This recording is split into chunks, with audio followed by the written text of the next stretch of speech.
कहाँ से आई हैं आप? राजापुरी गली नंबर 1 से। क्या गवाही है सिस्टर आपकी? मेरी गवाही ये है कि मैं 2.5 साल से ना स्लेटी बहुत ज्यादा खाती थी। 2.5 साल से आप सिलेटी खाते थे? बहुत ज्यादा खाती थी। कितनी? 3-3, 4-4 डब्बे खा लेती थी एक दिन में। 3-3, 4-4 डब्बे एक दिन में खा लेते थे आप? जी। फिर मेरे पेट में बहुत ज्यादा दर्द होता था। हम्म। तो मेरी मम्मी भी चिल्लाती थी, कहती कि पेट में ना पत्थर जम जाएंगे तेरे, कोई इलाज नहीं करवाएगा तेरा। 2.5 साल से रोज आप 3-4 डब्बे खाते थे?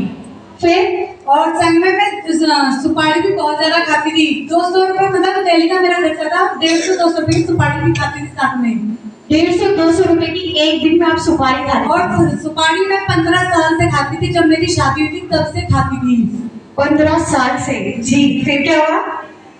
सब गुस्सा करते थे कि मर जाएगी, कैंसर हो जाएगा, बीमारी बन जाएगी, तेरे बच्चे कौन पालेगा। मैं नहीं मानती थी। फिर मैं चर्च आने लग गई। 4 साल से मैं 3-4 साल से चर्च आ रही हूँ। मैं हमेशा चर्च में आके कहती थी मैं गुटखा छोड़ दूंगी। अभी जैसे चर्च आती कहती मैं ना गुटखा छोड़ दूंगी, अब नहीं खाऊंगी। फिर जाके फिर रास्ते में गुटखा खा लेती थी मैं। फिर घर पे आके गुटखा खा लेती थी। फिर मेरे हस्बैंड कहते थे क्यों, तू तो बड़ी धर्मी बनती थी, चर्च में क्या क्या आती है मैं गुटखा छोड़ दिया और घर में आके गुटखा खाती है और सिलेटी खाती है।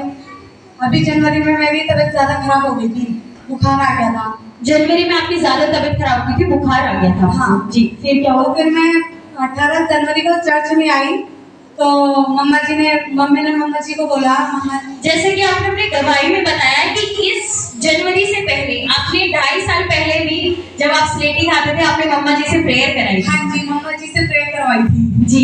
तो मम्मा जी से प्रेयर तो मैंने करवाई थी, लेकिन उनकी बातों को फॉलो नहीं किया मैंने। मम्मा जी से प्रेयर करवा ली लेकिन उनकी बातों को फॉलो नहीं किया, विश्वास नहीं किया। कुछ दिन बाद कोविड हो गया मेरी मम्मी को। उनके बाद मेरे को भी बुखार आने लगा, मेरे को भी कोविड हो गया, उसके लक्षण आने लगे। उस दिन से मेरी स्लेटी छूट गई, मैंने स्लेटी खानी छोड़ दी। फिर उसके बाद मेरी स्लेटी छूट गई लेकिन गुटखा नहीं छूटा मेरा। मैंने सोचा कि मैं दवाई दूंगी लेकिन मैं दवाई नहीं दे पाई चर्च में। फिर अभी मैं जनवरी में मेरी तबीयत ज़्यादा खराब हो गई थी, बुखार आ रहा था, तो 18 जनवरी को मैं चर्च में आई तो मम्मा जी से मैंने प्रे करवाई। तो मम्मा जी बोली कोई, मैं खाना भी नहीं खा पा रही थी, तो मम्मा जी बोली कोई बात नहीं, आज तुम पेट भर खाना खाओगी, घर जाकर तुम्हें कुछ भी नहीं है। मैंने ठीक है। उस दिन से मतलब मेरा गुटखा भी छूट गया और पेट भर जाके खाना भी खाया, बुखार भी इस दिन से नहीं आया। जोर से महिमा करेंगे परमेश्वर की, जोर से। मतलब जो 15 साल से आपकी आदत थी वो आप जा चुके, जैसे ही आपने मम्मा जी से प्रेयर कराई और उनकी बातों को फॉलो किया जो आपने 2.5 साल पहले नहीं किया था।